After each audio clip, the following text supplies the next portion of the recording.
Caution. This podcast contains content that is so unclean it might need its own shower afterwards. Listener discretion is advised. Your episode begins in 3, 2, 1.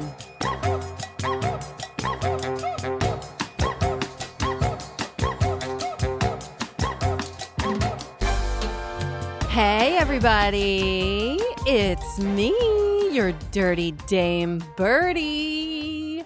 Welcome to the Lusty Library, where we drink cocktails and talk about cocks a lot, and also vaginas. And spitting? Pearl necklaces and anal play and, primal play. We've been liking that an awful while lately. A lot of blood play recently, which, whether you like it or hate it, we've had it. Yep. In the room with me, I have my two fellow co-hostesses. I've got Joey. Hi. Aw. I'm so excited about this book. We're so sweet and innocent babies. We've never talked about this before. I don't know who you're trying to fool, girlfriend. And we've got Lex. Oh, hello. Hey. Oh, I'm also excited to talk about this book. For completely different reasons than Joey's excited to talk about this book, of course. If this is your first time listening, a little bit about the podcast. We three lovelies take turns choosing a romance novel for us to read. We sit down with a cocktail and we talk about it. The cocktail or the cock? Both. Okay. You know, there's two cocks to talk about in this book. Listen, cocktails have led me to be very close to many cocks in my lifetime, so they go hand in hand. So true. So true. Today we're talking about The Moon and His Tides by Gianna Darling. And before we dive in, just a friendly reminder to please take some time to do a review for us on your listening platform right now. You could just do it right now while we're talking. You could just do it real quick. Helps us gain other listeners, and we greatly appreciate you in advance for doing this for us. Thanks. All right. Enough of me talking. Okay, let's get in. So I'm going to read you a summary of the book so you know where we're coming from here. This is the back of the book, everybody. Just imagine I have an Italian accent, okay? And I'm a guy. Everyone in Naples told me I was tall, dark, and handsome. An Italian with golden eyes made for fame on the silver screen, even when I was just the young patriarch of my broken, scattered family. I may have beauty and talent, but opportunities are scarce in the theater and film industry. That is, until I become chauffeur to the lovely and glamorous Savannah Myers, wife to one of the most revered actors in England. She notices me, in more ways than one. Before I can check my impulses, I find myself falling for Savannah and her promises. Only, instead of enraging her husband, Adam Myers, they approach me to make a very scandalous proposition. Live with them as their lover, and they will make all of my wildest dreams come true. All right. That's it. It's very simple. Meow, meow. It's a simple concept. It's a simple plot. Where the fuck are you getting basic out of this? When does a threesome ever go well? It's true. It's not basic in that sense. Yeah. I'm feeling very Days of Our Lives, daytime TV. Girlfriend, I love a good train wreck. Oh. All right, anything that's given me a whiplash that I need to look at, I'm game. As long as I'm not involved, Oh, yeah. I am a beautiful bystander ready to watch the shit go down. We're drinking cocktails right now. We're too deep at this point. I made us something with an ingredient that I really wanted to try for a long time. I'm so glad you did, because I keep eyeing it, too. Yeah, I was so thrilled. I was like, oh, there's a drink called the Blue Moon. Yes, Moon and His Tides. You know, I'm just really deep with this one. Anyhow, it gives me an excuse to put creme de violette in a drink, which I have to try. I don't love it. Wow, this drink sucks.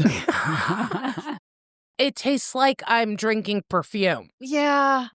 It's a very different flavor profile, but you had mentioned you could change it up.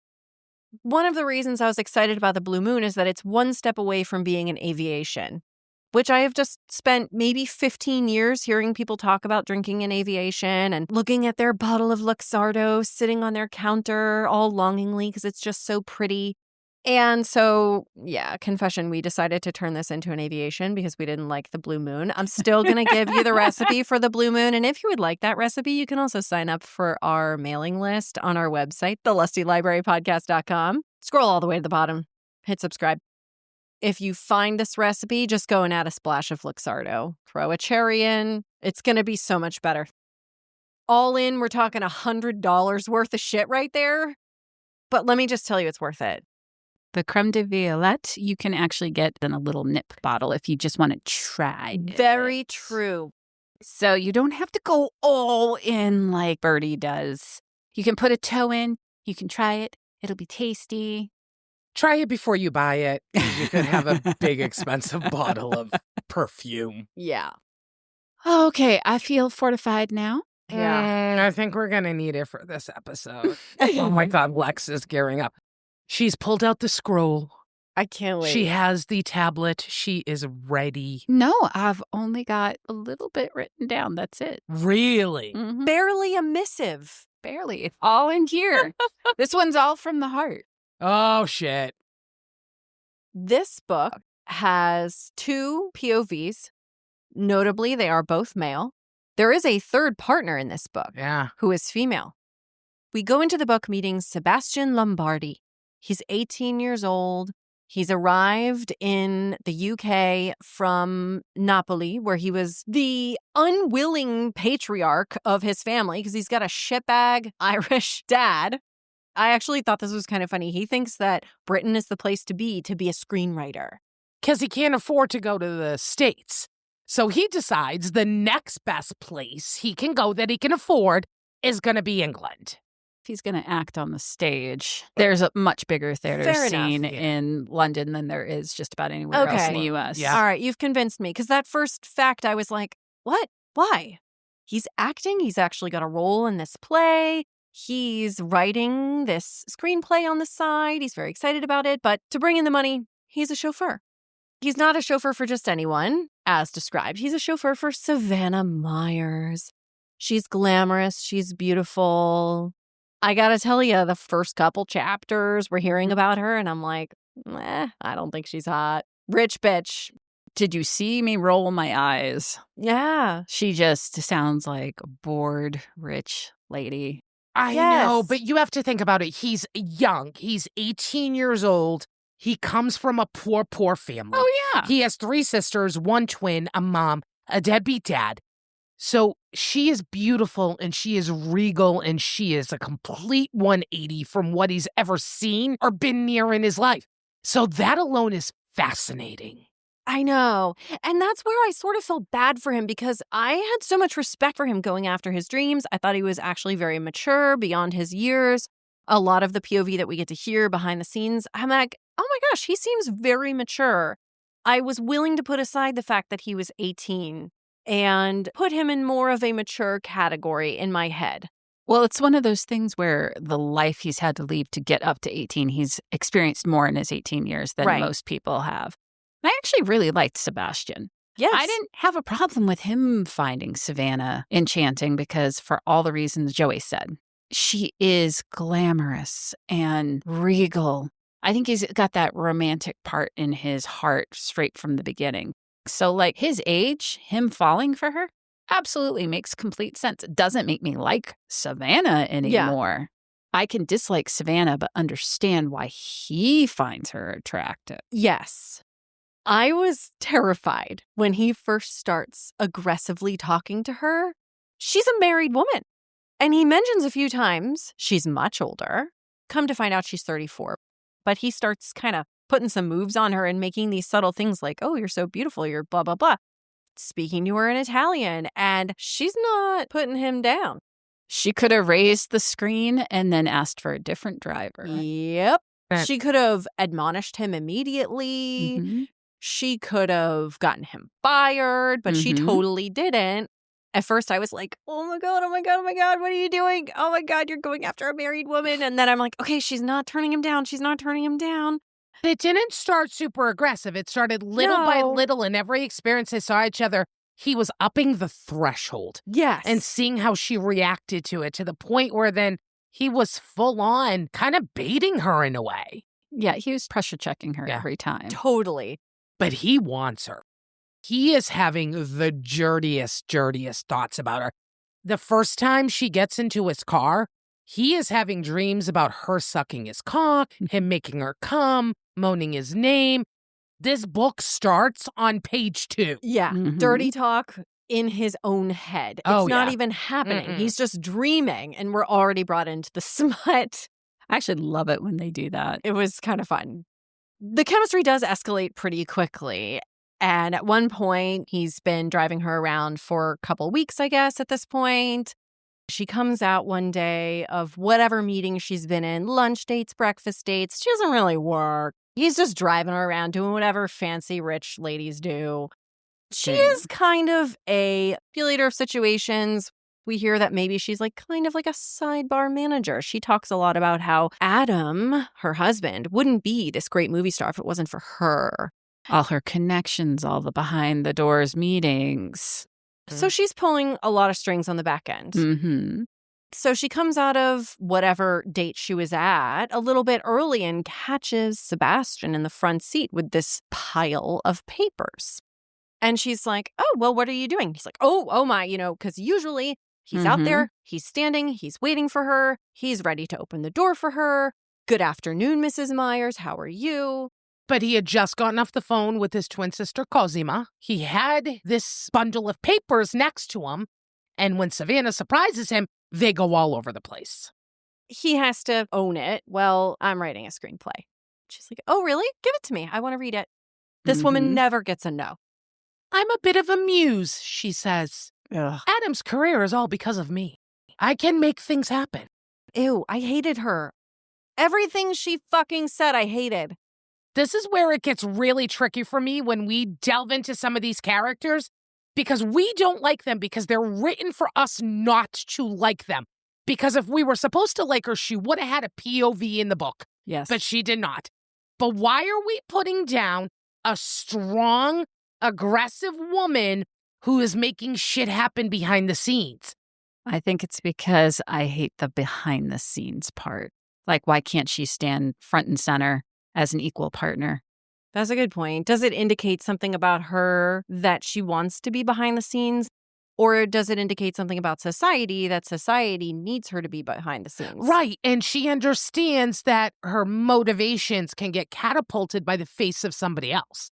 Because they say behind every strong man is an even stronger woman. Sometimes you make the realization, because society breaks us like that women cannot go toe-to-toe with the man, that you realize I can still have power, but I need somebody else to be my puppet. I would say this isn't where I started disliking her. I just never found her to be attractive at all whatsoever. She left me high and dry. Never found her hot. Dry as fuck. But here she is, taking his script out of his hands and said, just keep driving. Yeah. Go figure out something to do. Go for a walk. I'm reading your screenplay. Anyhow, she reads it, and she was just like, do you want to know what I think? Turns out she loves it. And she's like, I am not just blowing smoke up your ass. This is actually really great. I like it. I want to get this produced for you. She's very good at spotting talent. Yeah. Yes. And she brags about how she's very good at spotting talent. This is why I didn't like her, because she has this ego that is obnoxious. I think it's all perception if someone is confident or cocky. I perceived it as confident, like the proof is in the pudding for her. Mm. She knows what she's done for Adam's career. Adam has probably taken a lot of his scripts based off of her feedback. Yes. Wouldn't you be confident if you were getting results out of that? But what says that somebody else doesn't read that as cocky? Yeah, I think she never asked if she could read the script. She just took it. exactly. We like Sebastian. We're excited for him. We hope that she's not blowing smoke up his ass.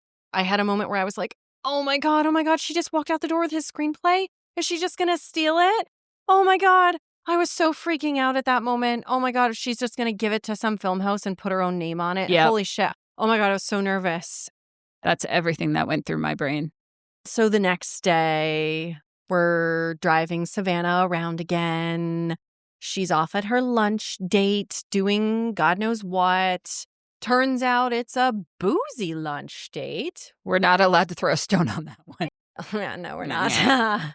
And she is never one hair out of place. So for her to come a little bit wobbling out, he was like, oh.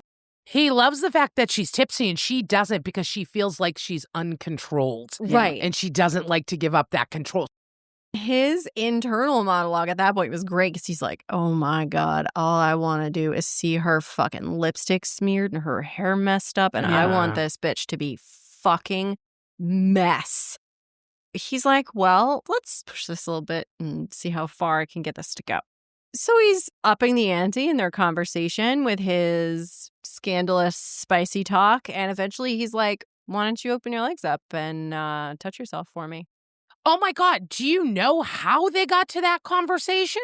My brain was completely erased after the fucking next scene. So he starts talking about their different standings in life, how she is from a rich family and he is from a poor family. And she explains to him, I grew up poor. I grew up in Alabama. She's like, I miss the times where I could be wild and free and fuck and lay in the grass. And he says, well, I can make you feel like that again. Pull out your breast. Mm-hmm. Lift up your skirt. Pull your legs up onto the bench. Oh. Spread those knees wide. So he could get a full view of what she's doing. Oh, yeah. Oh, he keeps going and going. We could go on for about 15 minutes about all the shit he says to her and all the shit he tells her to do. This was page 20? Yeah. It didn't take long. The heat was coming in super fast. It was hot. It was kinky as fuck. He gets her to finger her own ass in the car, guys. I was actually surprised how fast we went there. And I was like, oh. I was like, oh, shit. If this is the way this book is tracking, all right. I guess if we're going to have a threesome, you got to start fast. Yeah. Yeah, but like, she didn't have to stick a finger in her ass. He was dominating the situation and he kept pushing and seeing how far she could go. Yes. And you could tell she had no issue being the submissive. They get done. She walks out of the car, comes back and knocks on his window. And he rolls his window down. She starts speaking before the window's even down. She goes, trust me. I will find a way to have you. I always get what I want. I was like, I don't know how I feel about this statement. Why did we have to say it this way? Did she think he was going to fight her for it? Yeah, because he knows she's married. And so she's basically saying, like, I'm going to figure this out. Don't you worry. Green light! I think she saw that he was immediately worried, like, oh, did I push this too far? Am I going to lose my fucking job? Too many things rely on me. And I think she caught that. Because she's very good at reading people. That's how she got where she is. That is true. That is a very good point because he was kind of freaking out. He was like, okay, well, at least I never touched her. He kind of had to talk himself back a little bit after that. He was kind of freaking out. The next night, he's acting in his play that he's in. He gets out on the stage in the front row. It's fucking Adam. Crazy for two reasons. One, Savannah's husband. Two, major star. He loves Adam as a movie star. He already loved Adam even before he ever started driving Savannah's ass around.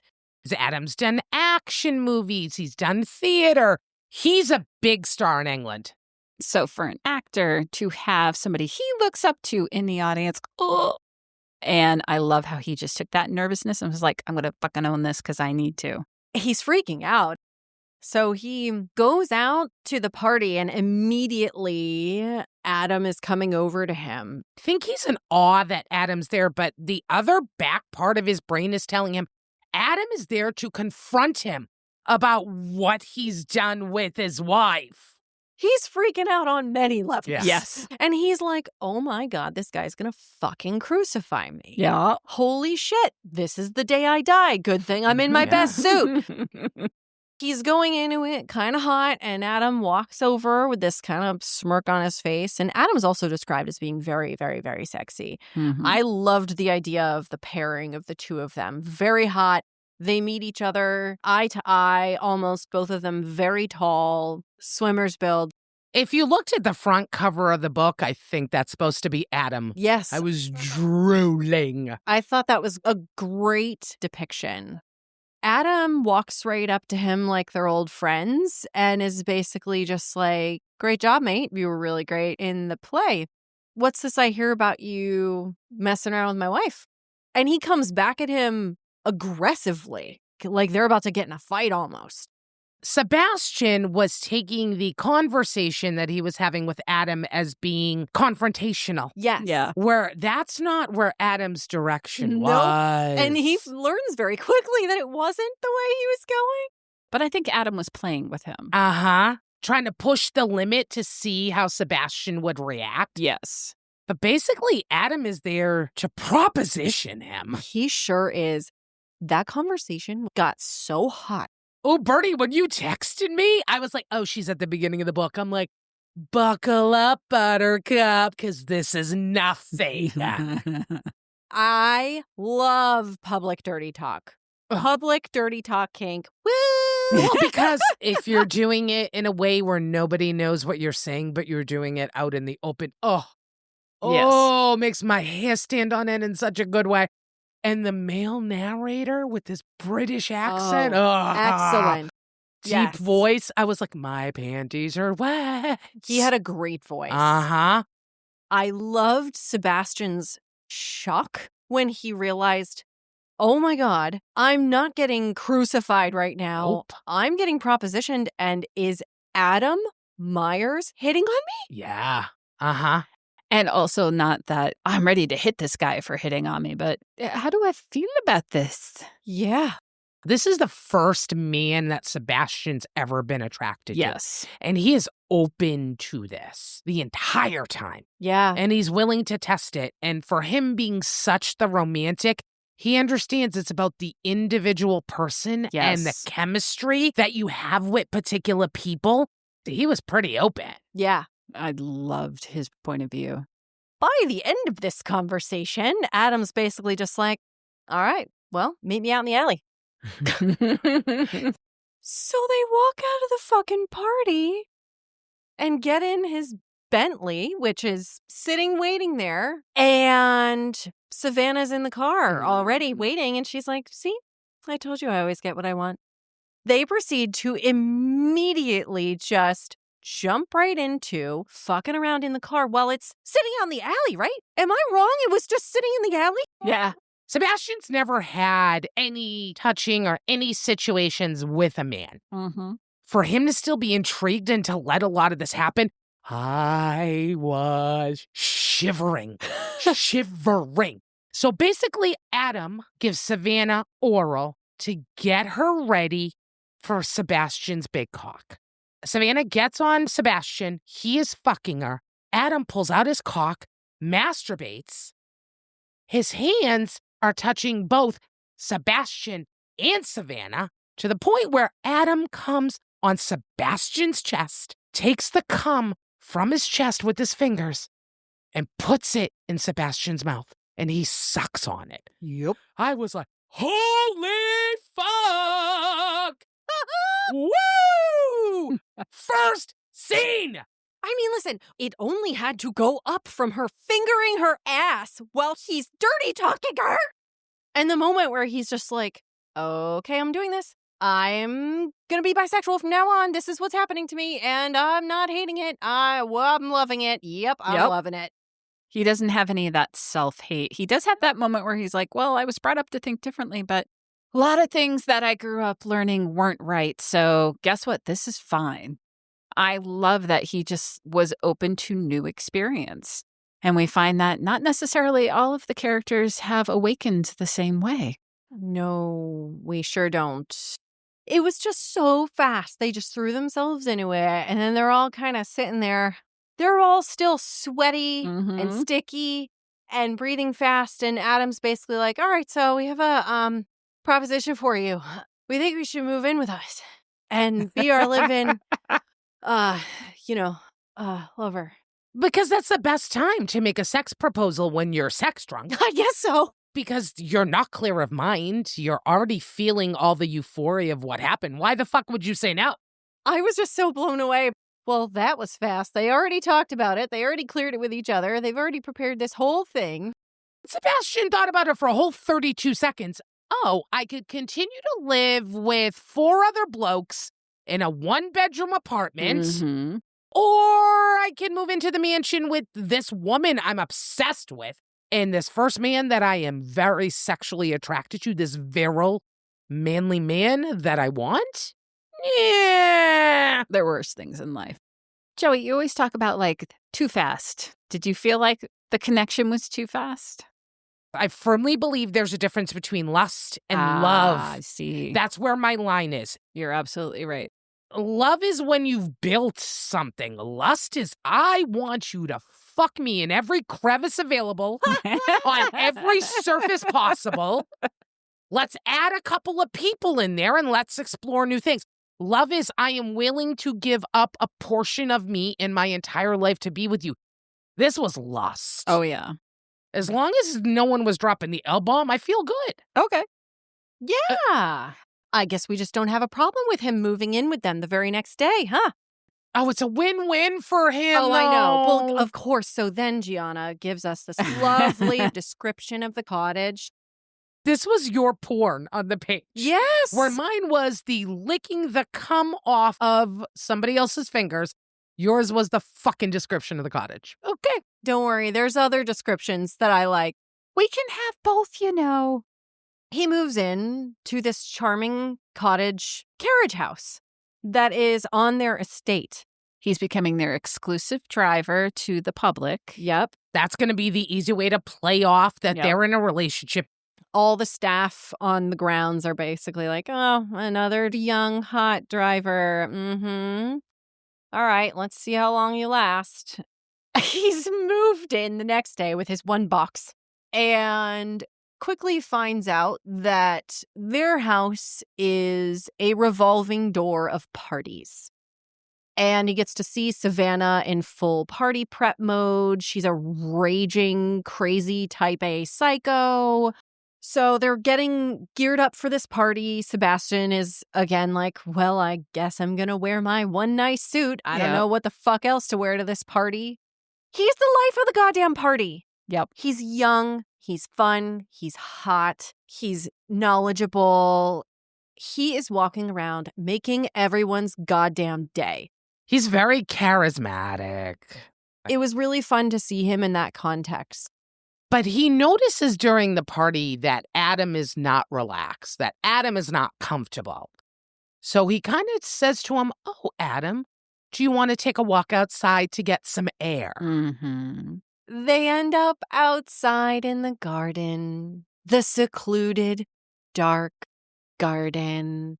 Noteworthy, it's a little bit too cold for the party to really go outside. So they are very alone. They light up a cigarette. When Adam lights the lighter, Seb puts his hand on Adam Oh, to God. make sure the fire doesn't go out. The build with this moment was so good. And then Adam's sitting on a table and Sebastian kind of steps forward and puts one of his legs in between Adam's legs. Adam's basically just like getting all ramped up. So it starts with Adam takes a drag of his cigarette. He tells Sebastian with his finger to come closer, and he blows the cigarette smoke into Sebastian's mouth. Sebastian inhales and exhales. Oh, fuck you. That's sexy. You're saying gross? Yep. Nope. Listen, I'm not a cigarette smoker, but that is hot. Have you not done that with anybody ever? Yes, I have, and I don't enjoy it. So, Okay, great. You don't All enjoy right. it. You go sit in the corner all by your fucking self. Me and Birdie will continue to watch this scene. Yeah. And then it progresses because they are so close that all of a sudden they kiss. kissing good. We didn't expect you to fight that. You know, I can't bring you anywhere. I can dress you up and you fuck all my shit up. All right, keep talking me through it, Joey. So they kiss, and it's clear that Adam is aroused. Well, and also this is Sebastian's first male kiss too. And he didn't realize how much he was going to enjoy it. Yeah. And he looks down and he sees Adam is definitely aroused. And Adam catches him and says, well, why don't you take care of this for me? Which is very aggressive for Adam to do outside of the party in his house. Yes. And we find out he doesn't usually do anything with men where somebody could possibly see. God forbid. And Sebastian whips Adam's dick out Yep. and gives him a hand job without fucking hesitation. Nope. He's never done this before. That is hot. And you are watching Adam crumble. This is the intricate points of this book that get me.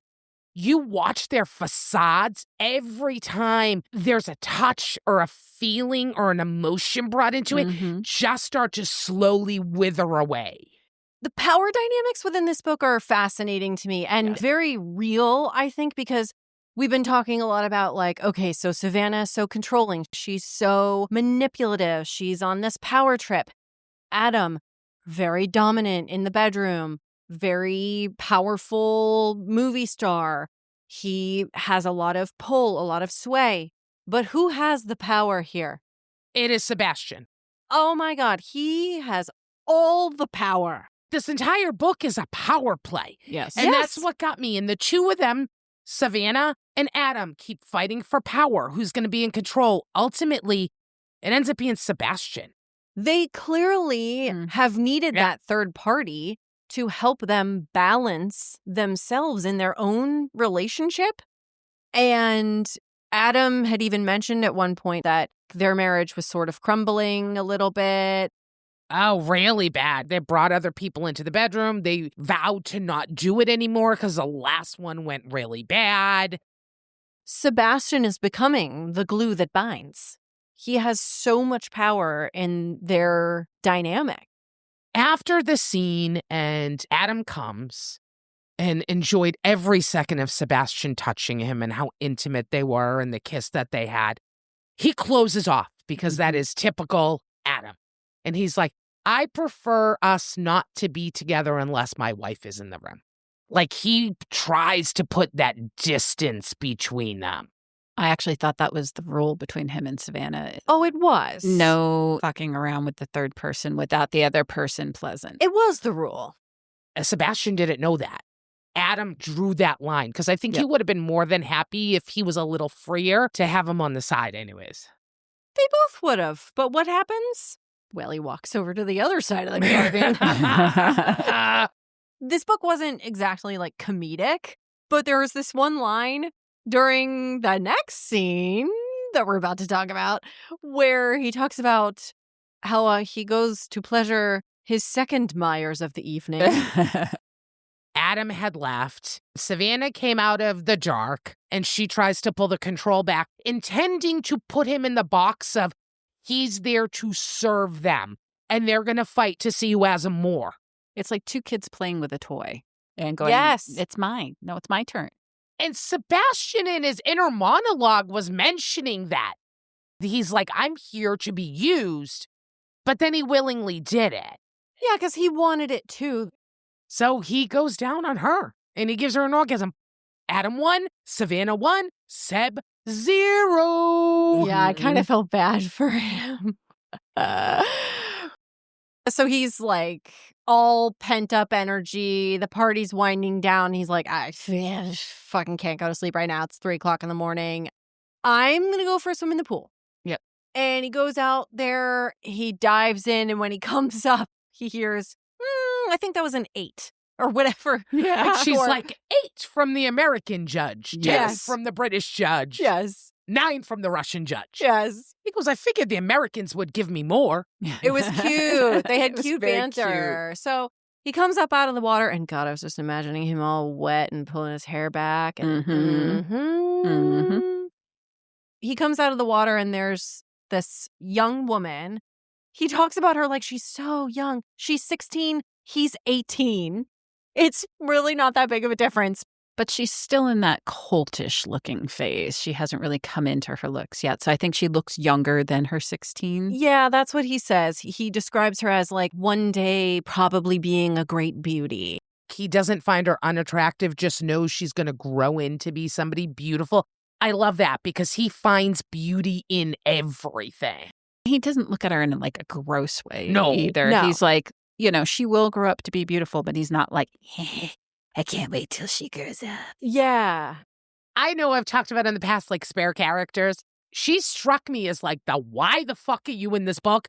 Nope. Until the book started to progress. And then I went, oh, She couldn't turn into somebody big in this book or the next book. This is where I give my warning to people. Do not read the summary of book 2. No. You will spoil Yeah. book 1 for yourself.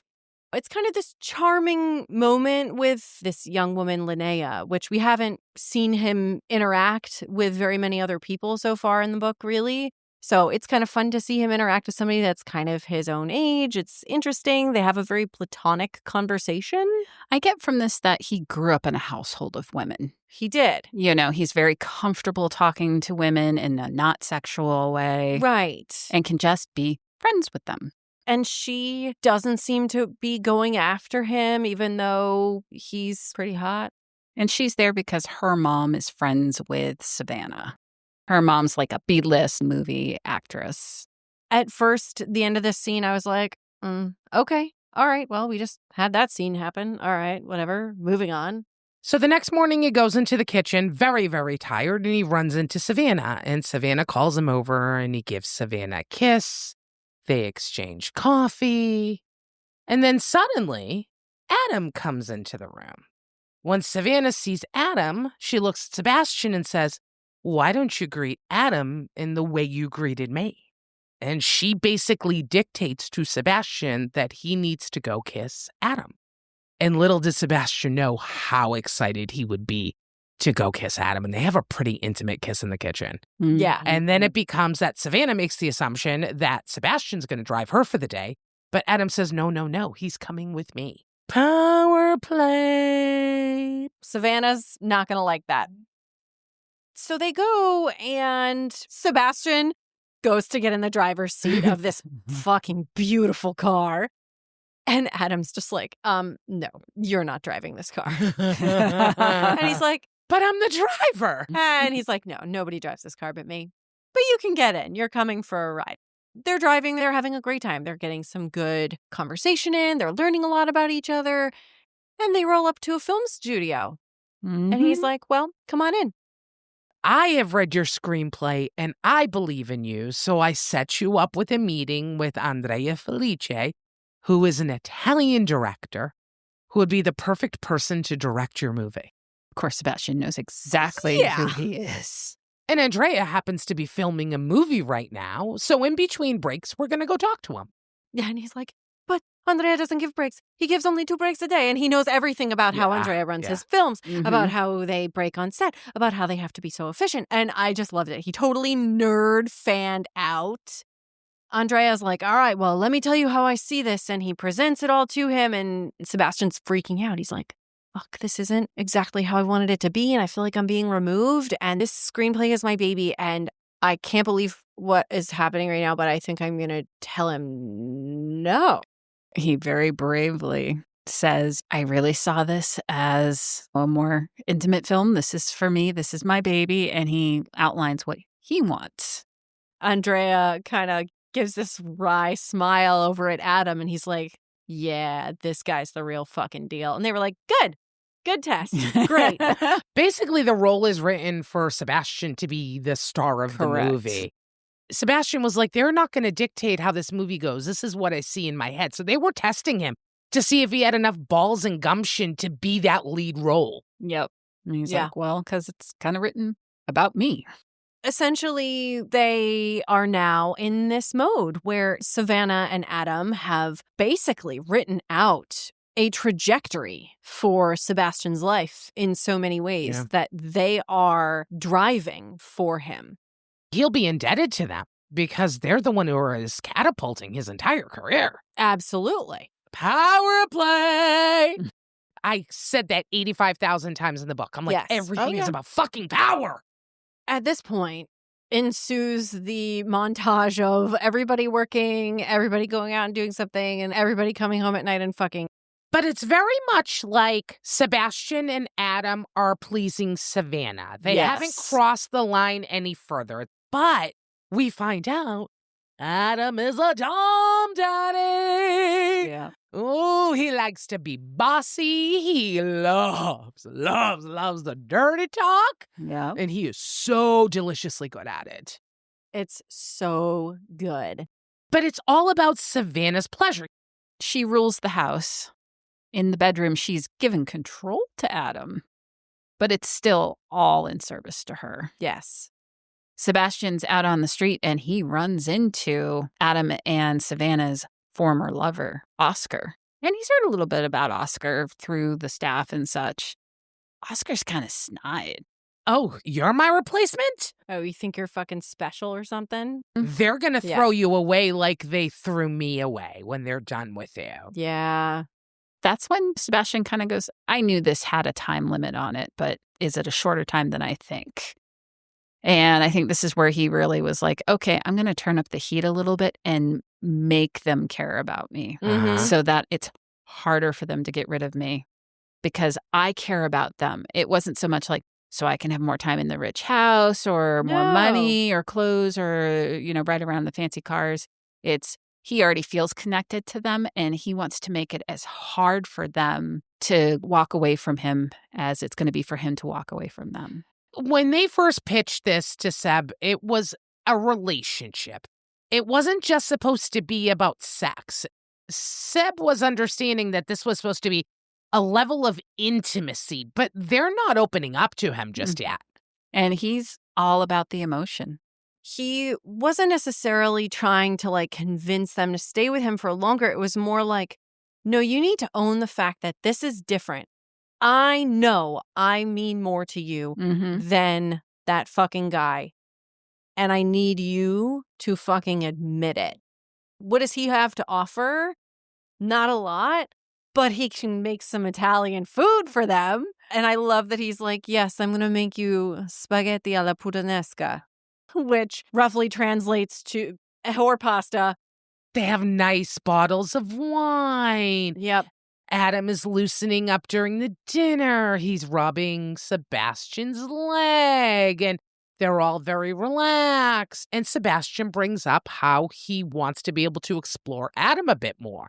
So he brings up fucking Savannah in both holes so that he can feel cock to cock between that really thin layer of skin. Give me the double stuff. Sebastian's like, I want more. I want it all, and I want it covered in fucking chocolate. I want to be close to Adam. And Adam's like, oh, you do you? Do you want me to take you in the ass someday? Yeah, maybe. You want my big cock? And he's like talking dirty to him.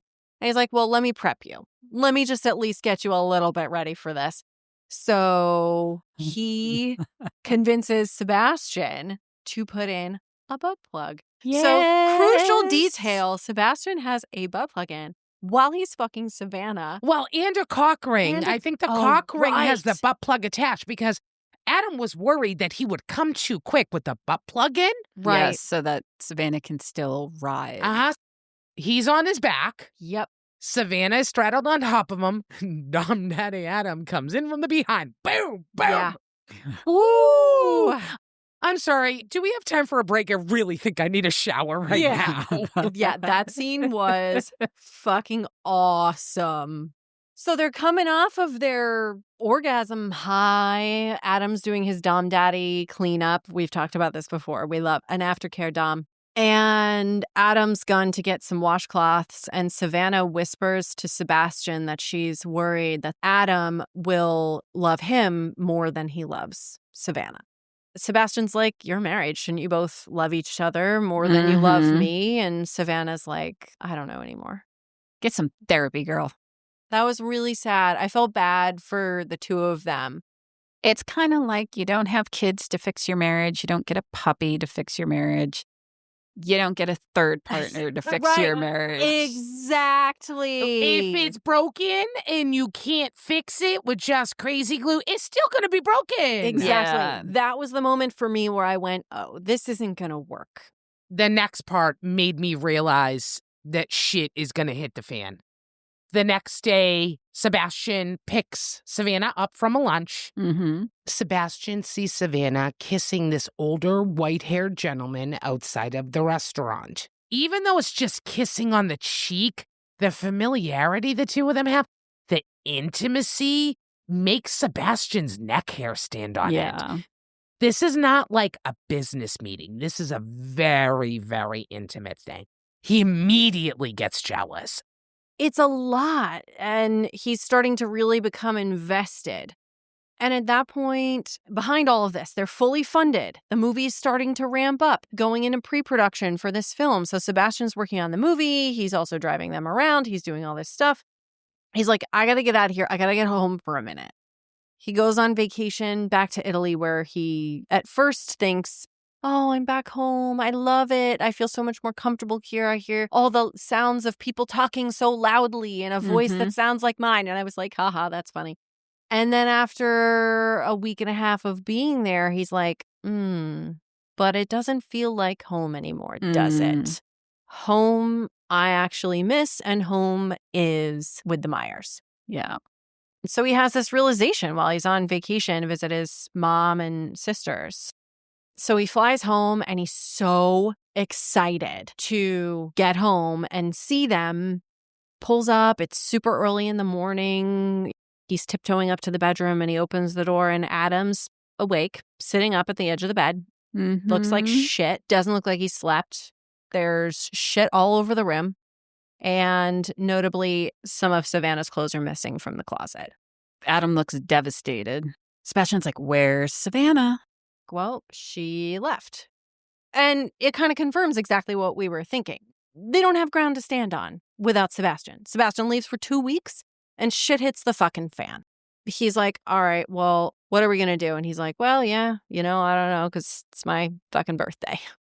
I know. Aww. So it's Adam's birthday. And Sebastian's like, I'm taking you out for your fucking birthday. Whatever you had planned for the day. He's like, I got a 9 a.m. meeting. He's like, no, you don't. Meeting's done. We're going out. And he immediately whips up this amazing, amazing plan.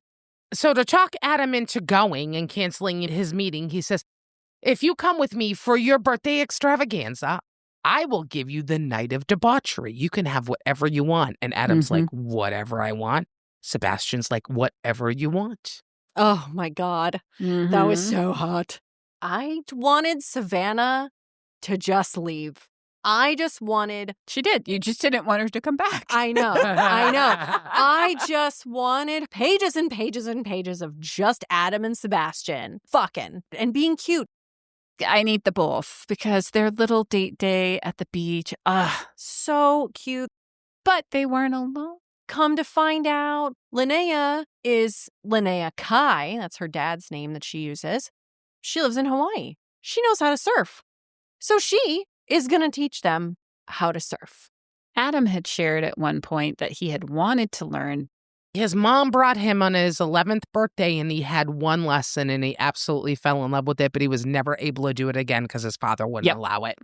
Even better, the little nugget of what beach does Sebastian bring him to? Oh, just a beach that his mom used to take him to when he was a kid. Yeah. And Sebastian figured out which beach it was after looking from a photo in their house. Yeah. Like, come on. I think the most important thing is Adam was so free during this day. He was happy. He was laughing. While they're out surfing, falling, making fools of themselves, rolling in the sand, having the time of their goddamn lives, he's basically telling Sebastian that he loves him. They don't quite say L-O-V-E. Adam feels loved and he realizes he's in love. And this is huge because he's always had a hard time with loving men as a part of his bisexuality. So I think the problem is because it's always come with tragedy and trauma. When he was experimenting with boys in college, one of them killed themselves. Because his friends caught him having sex with another man. And his parents told them they'd never want to see him again. Oh. In the military, when he had a partner there, that guy died in the war. Again, so every time that he is loved and cared for someone of his sex, they've died or it's ended in tragedy. And then he gets into the spotlight where he's supposed to be a man's man. So now he has a reputation to uphold. So this in his head was never possible. If he wanted to continue to move in this direction, he just never saw that it was a positive thing for him to be able to come out into the light and love who he loved.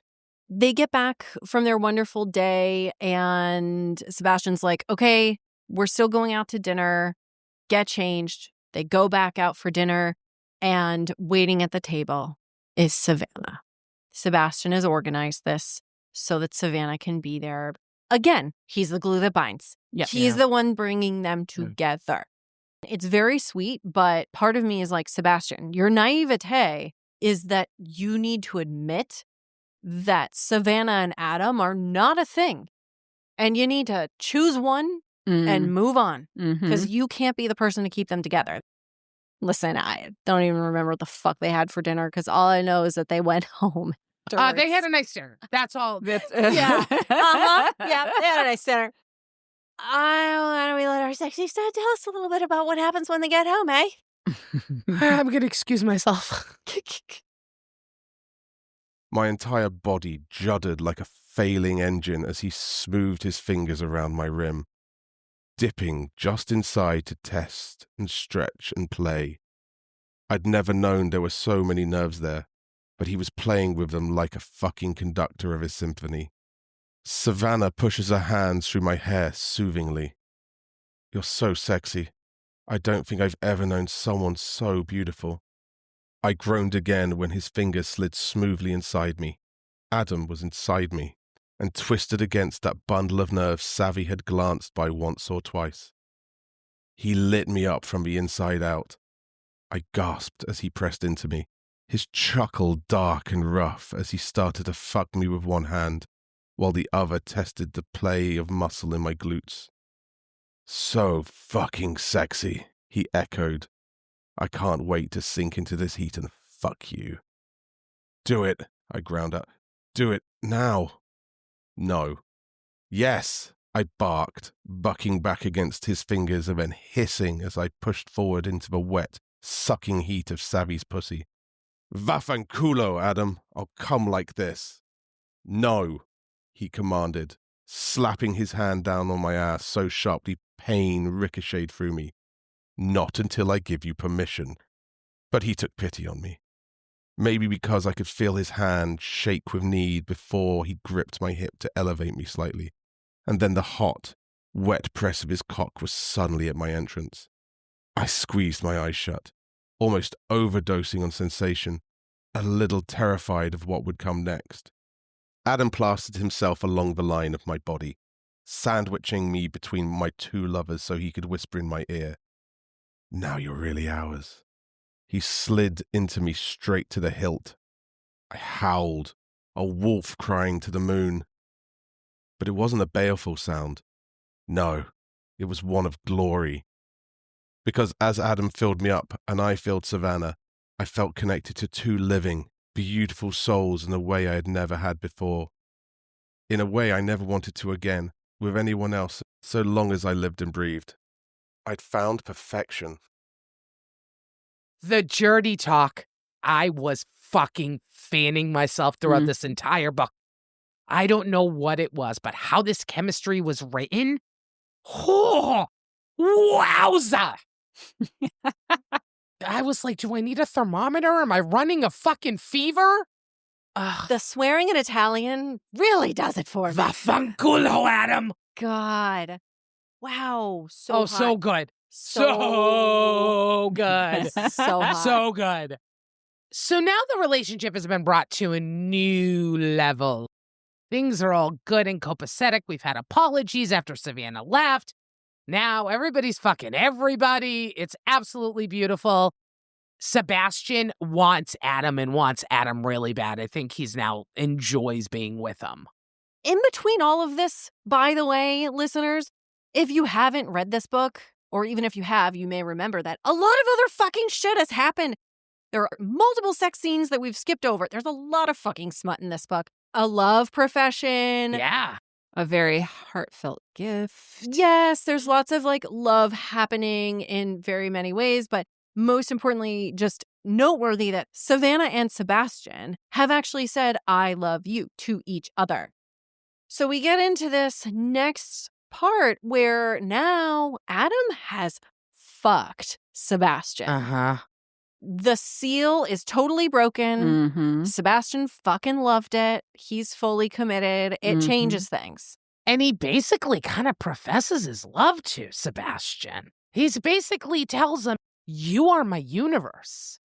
And then shit hits the fucking fan. And then shit hits the actual TMZ fan.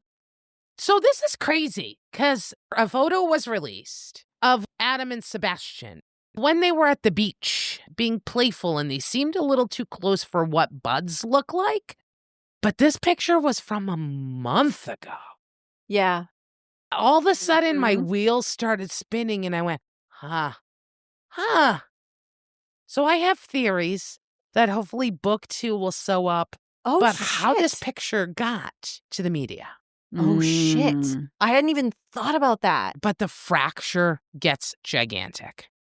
The last chapter or 2 of the book, it was brutal. Very emotional. Heartbreaking. When you read about this book on the internet, a lot of people talk about it being a cliffhanger. I actually didn't even know there was a second book until I started looking for the summary of the first book, because y'all know I don't read summaries. So the first time I read the summary is when I read it to you on this show. I'm seeing in reviews, people are talking about it being a cliffhanger on the first one. I'm like, it wasn't a cliffhanger. It was just done. It just didn't have the Hollywood fucking ending that everybody wants. Yeah, I saw it as to be continued. I didn't feel that it was a bow wrapped up in the negative or as a non-happy ever after. The way she worded that epilogue was more to come. See, I didn't even see it that way. I can live with it either way. If I stopped and never read another word, it could live by itself. I was actually so psyched that it ended the way that it did, because I was like, finally, Oh, no, I need a book more. without a Hollywood I fucking need more. ending. I need more. And I have to say, though, More. once I found out that there were 2 more books, I was like, oh, fucking goddamn it. Will somebody just end the goddamn book? Well, that's fine, because you can end it there and be fine with it. You have an option to not continue. I know. You're making it seem like someone's putting a fucking gun to your head. No. Oh, you gotta read the other 2. Do it now. No. I know. I know. For those like me, I'm happy as a clam. Give me 2 more, please. I'm dying to put some numbers on this. I feel like we've talked about this book a lot, but I think a lot comes out when we actually have to put some cold, hard numerical values to things. For the romance, you can give this 1 to 5 roses. Lex, I'm looking at you. I'm giving it a 3.75. That is because in some ways, I think it's incredibly romantic. I love the romance between Adam and Sebastian. We know how I skew. I could just read pages and pages and pages of them together. And Savannah's kind of like, It has more to do with the give and take. And yes, she's the first step in making his script into a movie. But I think she did that for her own motives more than for him, whereas a lot of what I see Sebastian doing is out of love. And then I see Adam trying to express his love and grow beyond that. And I find that super interesting. So that's why I'm in the high 3s for that. I would have actually liked to seen a little more softer pieces of Savannah, because then that would make me be more engaged with her love story with either Adam or Sebastian. And we didn't get to see that. And that wasn't the focus. Yeah. And in a way, I think she's kind of written to be the villain, or not the villain, but the antagonist here. Yeah. I'm just giving the romance a 3.75. Not just. That's still reasonably romantic. Yeah. Yeah. What do you think, Joey? I'm coming in at a 3.5. I do not believe Sebastian loves Savannah. I believe he lusted after Savannah. There was an obsession there. I don't believe there was love there at all. 100%. I believe there was love being built with Adam, who didn't know how to love. Savannah, I feel, was an important character in the fact that she was the catalyst for the reawakening. She never lied about what her motives were. It's all about her being pleased. Not only in bed, sexually, but in the business realm. It is all about her. And Adam also noted that numerous times in the book. He was not under any fake premise that she was loving or caring. I could definitely leave her. I didn't like her at all in any way, shape, or form. Bye. See you later. Have a nice day. I don't know how much love was there. I think some was being built, but I'm only coming in at a 3.5 for the romance. I am also coming in at a 3.5. The 3.5 is all entirely for Adam and Sebastian. Alone, the 2 of them, I would have given them like a 4.75. But because I was like so dried up and shriveled from Savannah and just how little she gave back to Sebastian, even though I felt like his love was so naive for her and so just actually lust, that you put it really well, Joey. Well, I think when you're 18, you confuse love and lust a lot. True, but I did consider him to be more mature. So I was giving him the benefit of the doubt and treating him more of an adult. But still, your first time's your first time. Right. Oh, totally. All right. Well, how about the smut? You can give this 1 to 5 water drop. What are we giving it, Joey? All right, hold on. I didn't do my calculation. So 3 times 7.5 convert into metric units. A fucking 5! 5! Fucking 5! Hot as fuck. I love the learning and the exploring and the fucking way. Oh, God, Gianna writes beautiful, beautiful, beautiful smut. I was so turned the fuck on. Hot. I can't even. Just fucking 5. Stevie, mama. So good. Lex, you're going to have to turn the volume down on my headphones, please. I get better. Yep, thanks. Oh my goodness, you're looking at me. I see you what do looking you at think, me. Lex? I'm putting it at a 4. I thought it was very hot. And it would have been Wow. hotter for me if it wasn't Savannah. Okay. I love a good written threesome. Thank you very much. I said before, I say it again, give me the double stuff. Yum, yum, yum, yum, yum. I got to say, even with Savannah drying me out, I still gave this a 5. Woohoo! High fives High over five there. across the We're table. doing high fives. Yeah. Uh-huh. It was hot. That's how wet it made me. It got me over Savannah drying me out. Yeah. Because Adam and holy shit, Sebastian were so steamy together. I mean, every once in a while, Savannah would do some dirty talk stuff. I didn't really love the narrator for her.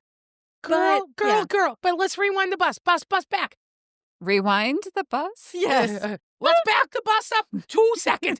When she was priming Sebastian for Adam's cock and was shoving her fingers in his ass. Whee! Yes, that's the only moment where I was like, great, I'm glad we had Savannah around for something useful around here. Yeah, absolutely. There was one moment where she just goes, I love to be fucked. Ugh. I hate that line. This is why I read these things, because so often the female narrators just, make me twitch. She wasn't that bad. Well, that's good. But it was That's just good. like that line in particular. I don't give a shit who's reading it. That line's going to be weird. I love to be fucked. Weird. I don't know. But anyways, 5.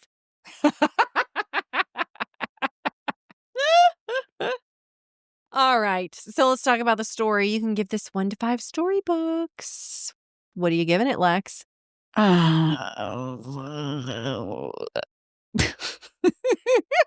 This is zero judgment zone.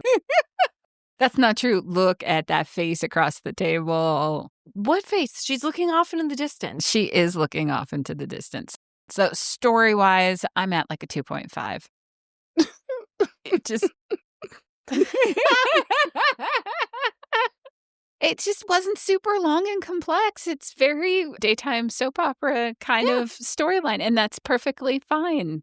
Right. Sometimes we're just here for the romance and the smut. Yep. Did we read the same book? Probably. Did we read the same book? We did. Because I saw it in a completely different lens and giving it a 4.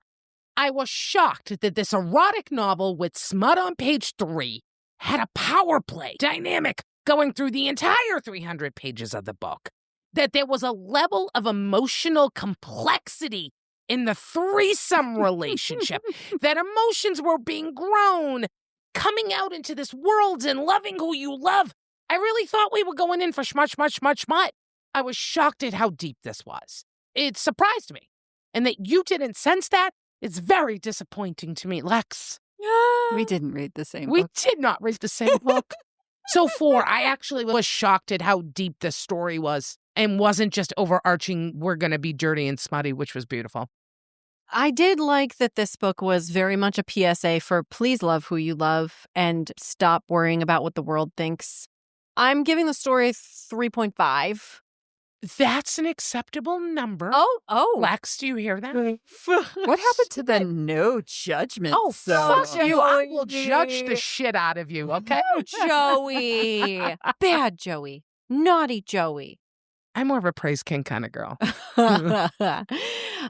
It had a lot of very interesting dynamics. I really liked the subtle commentary on modern society that was happening for like a Hollywood story. Pretty good. All right. Overall, what are you giving this, Joey? This should not be a surprise that I really liked this. That unlike the two of you, I am happy and saw that it ended in a cliffhanger and am waiting for the fucking audiobook for The Sun in Her Burns. Must have. I have the Kindle version and I may have to sit down and read it if I can find a free minute because I've been waiting. I've been checking the audio platforms going, are you out? Are you coming? Please give it to me. I really liked it a lot. I love the emotional component of it. I thought it was more layered than initially you saw on the surface. The smut. Oh my God, the smut was beautiful. I gotta find out, is there more between Adam and Seb? They had such a chemistry. Oh, I want to know. I'm not done. And I'm happy to keep going. I'm landing at a 4. All right. And on the other end of the table, we've got Lex. I'm going to put my fingers in my ears. Hold on. I want to hear her score. Here, let me hold up my fingers. 3.5. Okay. Nice. Okay. I think that wasn't so bad. That's pretty good. Yeah, I mean, all the components together, it's a decent, nice, solid read. It's not the most exciting thing I've ever read, and I think if it was all Sebastian and Adam, I'd be like, yeah, woohoo, here we go. But you also know how I am with contemporary romance. It's not something that I'm like, this is my favorite genre. It's not only that. I think if it's just the human component in a book, it's not enough for you. If it's just 2 or 3 people and 9 people and the way they function in the world without an important storyline, like that's not enough to fill your bucket. No, it isn't. Or they've got to be on more of a journey. And maybe because it stops halfway through, we haven't completed that journey. Yeah, maybe. But it was enjoyable. I enjoyed reading it. It was fun. I think she writes really well. Yeah. And her smut is written very nicely. And she does make compelling characters that I care about.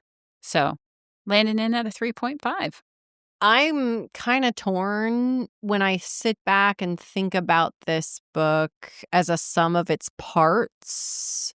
I'm kind of thinking a 4. I love you even more every episode. Well, but I have to say, I'm torn between a 3.75 and a 4. Okay, that's still okay. Because it's weird because, like, the smut is so good. Mm-hmm. And I'm like, if I wanted a good smutty book, what would I read? We've read a lot of books now. Got a lot of authors to compare to. But it's crazy that I'm seeing the big emotional human component in there. But that's me as an individual. I'm looking for that level of onion and how you peel back and there's more to it than what it seems on the surface. I'm always digging for where is the root cause of things. Yeah. And maybe that's why I see it as a deeper book than what you two see it as. I don't know. And that's where, like, kind of what you were saying, Alex, like, for me, if I'm going to read a book, I don't know, I'm full of shit. I can't even talk because while we were on our break and not reading books for the pod, I read a book that was just a pure fucking contemporary romance. And it was just about a bunch of rich people doing random shit. Did you enjoy it? Yes. That's all that matters. So it's about a well-written story with characters that pull you in. So I'm going to leave it at a 4. Great. But wait. Before you turn off your player, I know you can sense we're winding down. Don't you fucking dare push stop yet. Don't you fucking dare. We're going to announce our next book at the end, so stay tuned. But first, I just have to tell you, come on down, check out our Patreon, go ahead and follow us on social media. You can find us on Instagram and Facebook at The Lusty Library Podcast or Blue Sky at The Lusty Library Pod. Right now, take a look at your device. What are you listening to us on? Go hit that follow button. That way you don't miss out on the next episode. So during our break, while you two were either not reading romance books What, Joey? You think Nope. You've turned me into a monster. I love it. I love read it. like 5 fucking romance Well, books. let me explain to you. I fell down the Caroline Peckham and Suzanne Valenti rabbit hole and finally finished Zodiac Academy. Oh, nice. And I want to bring the two of you into this world without having you have to read 14 books to get through the series. So guess what I found? What did you find? A nice little standalone. Oh. Next episode, we're going to be talking about Forget Me Not Bombshell by the lovely sister combo Caroline Peckham and Susan Valenti. Oh, I can't wait to introduce you to these two authors. It's so exciting.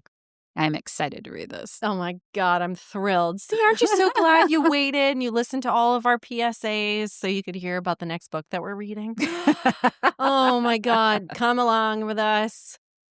Check it out. All right.